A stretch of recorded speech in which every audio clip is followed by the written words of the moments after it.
Okay, hello everyone. Here I want to provide a tutorial on how to share Skype account link with others on an Android device. Well, knowing how to share your Skype account link can be helpful for connecting with others more easily.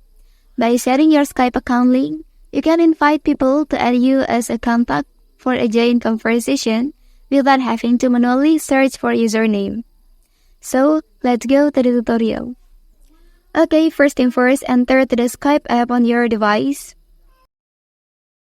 Okay, so now tap on profile icon at the top left corner and then look for Skype profile and tap on the option. Okay, so now click share profile here.